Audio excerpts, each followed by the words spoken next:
నా పేరు రాగి అనిల్, నిజామాబాద్ అర్బన్. నేను 2023 శాసనసభ్యుడిగా పోటీ చేసిన. మరి వచ్చే పార్లమెంట్ ఎన్నికల్లో కూడా నేను పోటీ చేయడానికి సిద్ధంగా ఉన్నా. గిలాస గుర్తు, జనసేన పార్టీ రెబల్గా. ప్రతి ఒక్కరికి తెలంగాణ వ్యాప్తంగా నేను చెప్పడం ఒకటే, ముఖ్యమంత్రి సీఎం గారికి నా తరపున రిక్వెస్ట్, ప్రజల గురించి, ఇది నా గురించి కాదు, ప్రజల గురించి నేను మీకు అడుగుతున్నా సార్. ప్రతి నెల వారికి మరి వృద్ధులకు కానీ వికలాంగులకు కానీ పింఛని మరి సమయానికి వస్తుండే. మరి ఇప్పుడు పోయిన నెల గడిచిపోయింది, మరి ఇప్పుడు 5వ తారీఖు. మరి ఇప్పటికైనా పింఛన్లు రాలేవు. మరి ఆ ఇంట్లో ఒక తల్లి ఉంటే, మరి ఆ కొడుకు కానీ బిడ్డ కానీ ఎవరు కూడా లేని పరిస్థితి ఉంటే మరి వారు ఎట్లా బతుకుతారు సార్?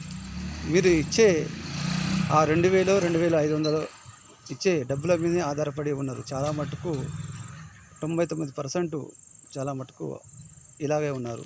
కానీ మీరు ప్రతి ఇంటికి పెద్ద కొడుకులాగా ఉండి మరి ప్రతి నెల 1వ తారీఖు లోపల పింఛని వేయాలని కోరుకుంటున్నాను.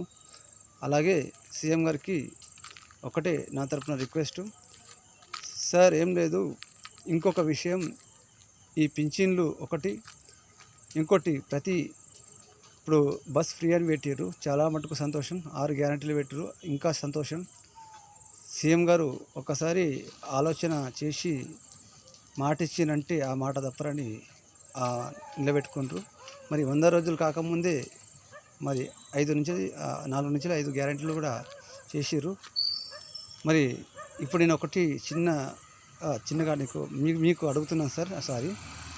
సార్ ఏం లేదు సార్, ప్రతి పల్లెటూరుకు మరి వారు సంపాదించుకునే ఆటో డ్రైవర్లకు రోజుకు 1000 రూపాయలు వస్తుండే.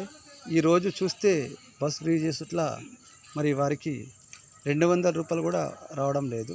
మరి మీరు పెద్ద మనసు చేసుకొని నెలకు వారికి 10,000 రూపాయలు ఆర్థిక సాయం చేయాలని కోరుకుంటున్నాను సార్. వారు కూడా 40 లక్షల కుటుంబాలు రోడ్డు పైన మరి ఉన్నాయి.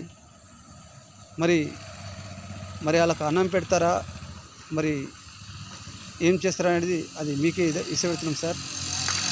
కాకపోతే ప్రజలకు మీరు న్యాయం చేస్తారని ఒక భరోసా ఉన్నది కాబట్టి ఆటో డ్రైవర్లకు కూడా న్యాయం చేయండి సార్. వాళ్ళ పరిస్థితి కూడా మంచి లేదు. కొంతమంది అప్పులలో ఉండి మరి లోన్లు తీసుకొని కట్టని పరిస్థితిలో ఉండి కూడా వారు కొంతమంది హత్యలు చేసుకుంటారు. ఎందుకంటే వారికి ఈఎంఐలు కట్టకుండా. ఇప్పటికైనా పెద్ద మనసు చేసుకొని ప్లీజ్ సార్ రిక్వెస్ట్, వారికి న్యాయం చేయండి.